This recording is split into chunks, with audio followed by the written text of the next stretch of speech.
Three true stories of being followed. Three ordinary people whose nights turned into something that still wakes them up. Each ended in a near miss. Each left a scar you can't see. Would you know what to do if someone followed you home tonight? Story 1. I rarely went out. I worked long hours and liked the quiet of my apartment in St. Petersburg. Nights were for leftover dinners and half-read books. But in 2017, my co-workers Jenna and Mira badgered me into joining them for a girls' night. They promised just a drink or two, said it would be fun. I told myself it was one night. That small decision is the one I still replay in my head. The bar was loud and crowded. Neon reflected off sticky tabletops. Jenna and Mira were younger, laughing easier, moving with a kind of confidence I didn't have. I felt out of place, but the music softened the edges of my anxiety. They ordered rounds. I remember the clink of glasses. Someone bumped my elbow. A drink slid into my hand. It tasted sweet and fizzy. I took it the way you take a cup handed to you at a party. Thankful, trusting. Conversation blurred. The colors around me went warmer, then blurred altogether. My vision doubled, my mouth felt heavy, my stomach dropped like the first time you step off a curb into darkness. I woke up behind the wheel, not fully awake, fogged, a bruise where my head hurt, the hum of the engine like a low, accusing pulse. I remember thinking only one thing. I needed to get home. I reversed out of the parking spot, feeling like someone else was driving. I don't remember starting the car. I don't remember the trip. I do remember a red light and the sensation of panic crawling up my throat. At the light, a hand grabbed at my door. Not a gentle tap. It pulled. My chest locked. I felt cold metal under fingertips where the handle used to be. My fingers groped blindly for a latch that wasn't there. Someone was trying to pry the door open. I slammed the car into gear and floored it. The light changed and the world moved like a film tearing. I thought, in that fog, that if they got the door open, if they managed to get in, what would I do? I kept my hands tight on the wheel and my foot buried until the car was away. By morning, there were 20 missed calls on my phone. 20 missed calls from Jenna. I looked at my car, and the passenger door told the rest of the story.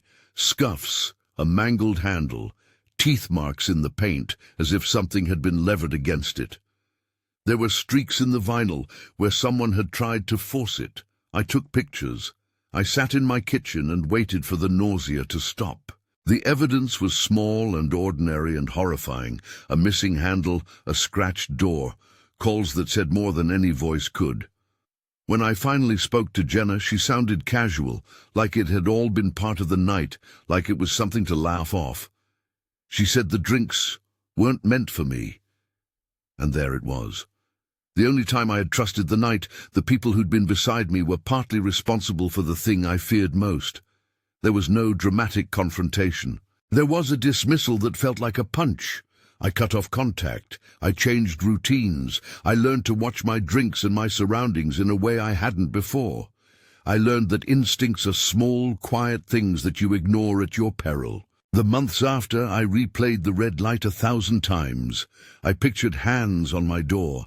I imagined what would have happened if the men had made it in. I kept the photos of the damage because they were proof that something real had happened, beyond fog and shame. They were proof for me. For a while I couldn't go back to bars. I refused invitations. My life shrank to a safe radius. It felt like a small victory to be alive and to have data, scuffs, calls, a co-worker's offhand excuse that proved my fear. If this is the kind of real story you want more of, subscribe. That was just the beginning. Wait until you hear what happened to a group of scouts on a dark coastal night. Story 2. We were a messy little band of teenagers, the kind of friends who shared granola bars and terrible jokes. My name is Noah, and we had a tradition, an evening hike across the dunes at the edge of our coastal town. The dunes were safe by day. Neighbors walked dogs there. Families would spread blankets and laugh in the sunlight. We thought the darkness belonged to nothing but the sound of the surf. It was late summer. Thomas had a weathered map folded in his back pocket. Ewan and Cormac carried headlamps and more bravado than sense. Alice was quiet but steady, the one who checked everyone's shoelaces. We moved in a loose line, the sand whispering under our boots. There were jokes, the kind you only share around people you trust. We split into pairs, then regrouped. The moon made the sand silver. Everything felt like something we owned. Then someone said, "Shh!" The sound came from the ridge, a low rustle that didn't fit the wind. We stopped. Heads turned. At first I thought it was a fox or a raccoon. We listened. A silhouette moved out of the darker line of dune tops. A man, hood up, hands in pockets, pacing along the perimeter of our clearing. He wasn't with us. He wasn't part of the normal night. He moved like he was studying the space between us, like he was measuring how close we were to the car park. We tried to be casual. We waved. "Evening," someone called, the sort of wave you use to make you seem bigger and less scared than you are. His face stayed in shadow. He didn't wave back. He walked away a few paces and then circled, like watching an animal. The rational part of me catalogued reasons. Maybe he was lost, maybe he was a local wanderer. But there was a wrongness that has a weight to it. The wrongness made my stomach harden. We decided to go. Cormac took the lead. The walk back was tight with silence. We kept to the center where the sand was compact and our footsteps were loud together. Then he was on the ridge again. Not at the edge now, directly above the path we were taking.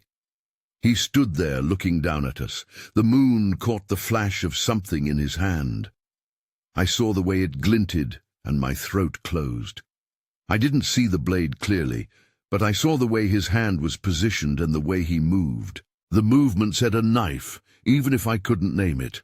A scream tore out of Alice. She dropped her pack and ran without thinking. The rest of us followed like something had finally been lit inside our chests. The sand felt treacherous, giving way underfoot as we stumbled toward the path back to the cars. We sprinted, the rush of air a blind thing in our throats. Behind us, the man didn't call out. He didn't chase visibly. He stayed framed on that ridge, a dark figure overseeing our panic, as if his purpose had been to make sure we saw him and knew he could be there again. By the time we reached the car park, our hearts were pounding so loud it was like a drum in our ears. Parents came pouring out of the nearby houses, and we tried to tell them between sobs and heavy breathing. We described hooded coat, the way he circled, the flash of metal. Some of the adults called the police. Some called for calm and held us like we were pieces that had cracked. There was no neat ending, no arrest in the sand between two dune ridges. There was only the fact that a man had watched us, and that the memory of that watching rewritten the dunes forever for me. Afterwards, my sleep changed. Every time I passed the dunes, even during daylight, my spine tightened. That night taught me how visible safety, people around you, a group, a tradition, can still be invaded. It taught me that predators don't always need to be right on top of you to steal something precious, your sense of ease. We told our scout leaders. We told our parents. We watched one another for months after, turning the headlights on each other as if we could illuminate the past and make it harmless. I still can't look at the ridge without thinking of that silhouette. And I still can't shake how small the world felt in that moment. If you thought being followed in the dunes was creepy, the final story takes it home, literally. Story 3. I was 22, and I tended bar at the corner place I'd worked at through college. It was a job that taught you how to read faces, when someone wanted to be left alone, when someone was trying to drown sorrow, when someone wanted company. Jared was a regular. He sat at the same stool, ordered the same drink, and watched the room like a man who wanted to remember everything. At first, his looking felt like patronage. It made me nervous, in a way I might have laughed off had it been less persistent. He asked questions, small and invasive. He made comments that brushed too close to my personal life. I tried to be polite. I told him I had a boyfriend, even though it wasn't true. I hoped the lie would fold him into the category of harmless admiration. It didn't. His attention worsened. He started showing up on nights he hadn't before. He would wait outside after his drink, lingering like a shadow. Sometimes he matched my pace as I walked down the block, always a few steps behind, always maintaining that distance that keeps you from turning around and looking like an overreaction. One night the feeling of being watched turned to being followed. He left the bar, and I left a few minutes later. I had my keys in my hand. I had practiced the routine of unlocking doors 100 times, and still the tiny rituals felt like armor.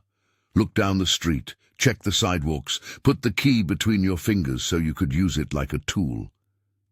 He walked faster. He closed the gap. When we reached my building, he was right behind me. I could hear his footsteps. He started to match me, step for step, pressure building along my spine. At my floor, I fumbled for my apartment key with hands that wouldn't cooperate. He was there when I reached the door. He slammed his shoulder hard against it, hard enough that the wood vibrated under my palm. He tried again and again, the way someone bashes a thing that might eventually give. My heart was a live thing.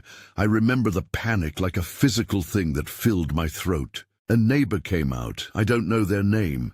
They were not a charged avenger. They were a presence in the hallway who had probably heard the pounding. They asked what was happening, and then did something as small and as decisive as blocking the path, the kind of human intervention that interrupts the script of a predator. Maybe they shouted, maybe they called out, maybe they turned the hallway light on. Whatever it was, it broke whatever decision Jared was making. He stepped back. He didn't attack. For that, I am forever grateful. For a while I thought the wall of noise and the neighbor's silhouette were the last of it. They took statements. The police came. I cooperated. There was more to the story than just the shove and the slam. Security footage from the bar showed him following me. A credit card swipe placed him at the scene before and after.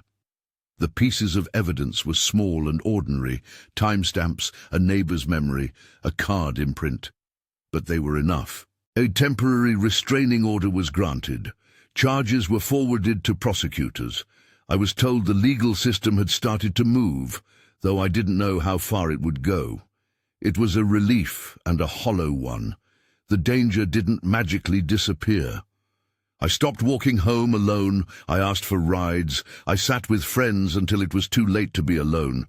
The world softened at the edges and then narrowed. The aftermath was not cinematic.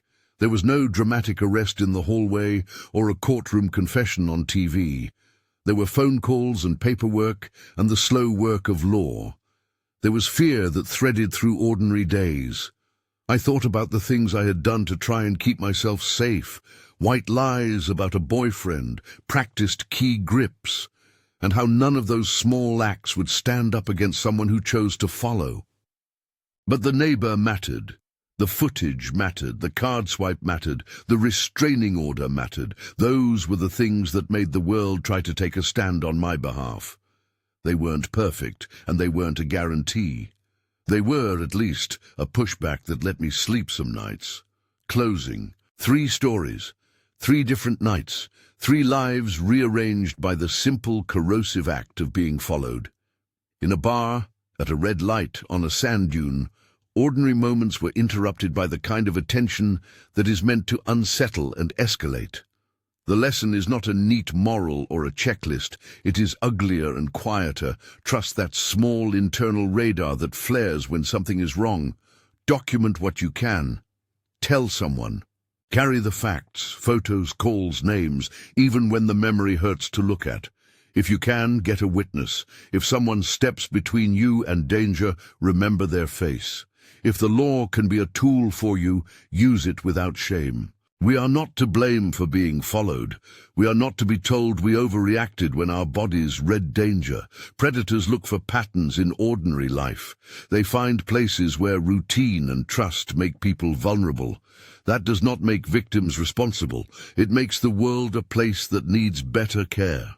If you've been followed or harassed, there are people and services who can help. Local police departments, victim support organizations, community hotlines. I'm not offering legal advice. I'm offering the one real thing I've learned from these stories. You don't have to carry the aftermath alone. They were ordinary nights until they weren't.